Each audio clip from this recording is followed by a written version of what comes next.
4 na buwan nang sarado ang Huawei Market sa Pasay City. Pero para sa daan-daang vendor, hindi lang ito simpleng pagsasara ng palengke. Katumbas ito ng 4 na buwang walang kita, walang katiyakan at araw-araw na pangamba kung makakabangon pa. Ano nga ba ang tunay na kwento sa likod nito? Alamin natin sa balitang ito. 4 na buwan nang ipinasara ng pamahalang lungsod ng Pasay ang Huawei Market. Dahil dito, agad natigil ang hanap buhay ng daan-daang vendor. Kasabay nito, patuloy ang pagtaas ng presyo ng mga bilihin dahil sa gulo sa Middle East. Dagdag pa rito ang epekto ng paggalaw ng presyo ng langis sa pandaigdigang merkado na lalo pang nagpapapigat sa kanilang sitwasyon. Para sa ilan, hindi lang kita ang nawala. Nawala rin ang main source ng kanilang araw-araw na pamumuhay. Tulad na lamang ni Mira, isang solo parent. Umaasa siya sa maliit na kita mula sa pagtitinda para maitawid ang pag-aaral ng kanyang anak at ang pangangailangan ng pamilya. Pero ngayon, napilitan siyang kumapit sa anumang pagkakakitaan kahit pansamantala at kapos. Sobrang hirap kasi bigla yung pagpapasara. Ngayon, 4 na buwan na kaming sarado. Sa 4 na buwan na yun, kapos na kapos yung kita. Tapos yung hirap, ranas na ranas. Si Rosita naman na halos 26 na taon nang nagtitinda sa Huawei Market, aminadong ngayon lamang niya naranasan ang ganitong matinding dagok. Bukod sa pagkawala ng pwesto, hirap din silang makapagtinda sa labas dahil sa mga restriksyon. Ngayon na 2025-26, dito na yung pinaka-worst na naranasan naming mga vendor. Gaya rin ni Arlene na mahigit 2 dekada nang nakaasa sa palengke. Git niya, hindi lang kita ang nawala sa kanya.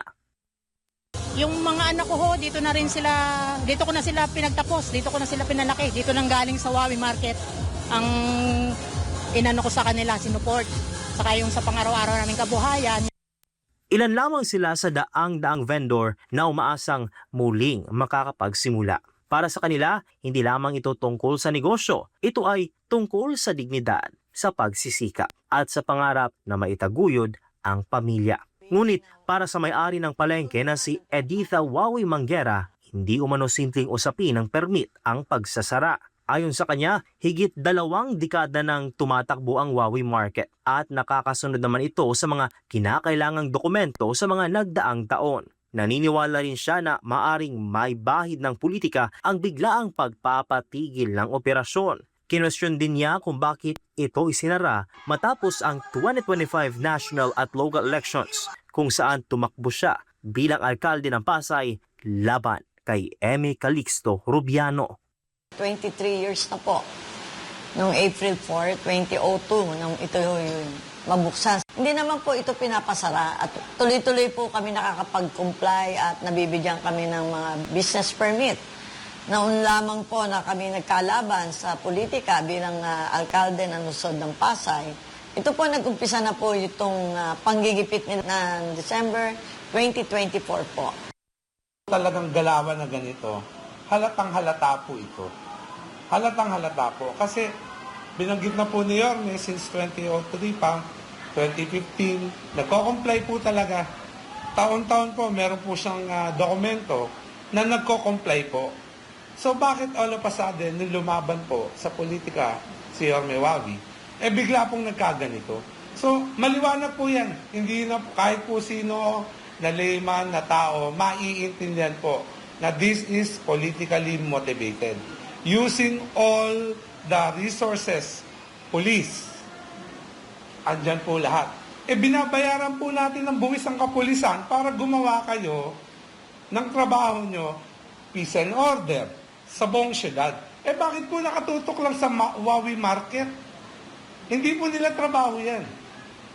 Bukod sa Huawei Market, may 4 pang negosyo ang ipinasara ng pamahalang lungsod mula December 2025 hanggang sa kasalukuyan.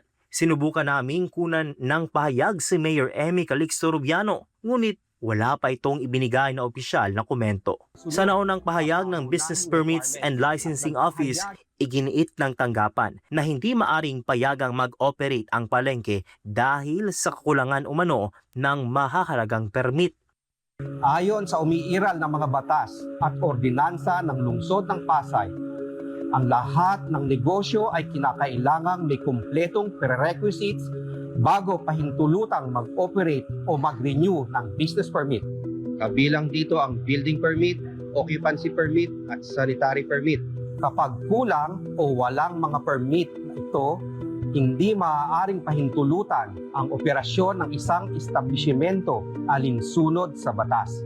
Ang Wawi Market ay walang building permit.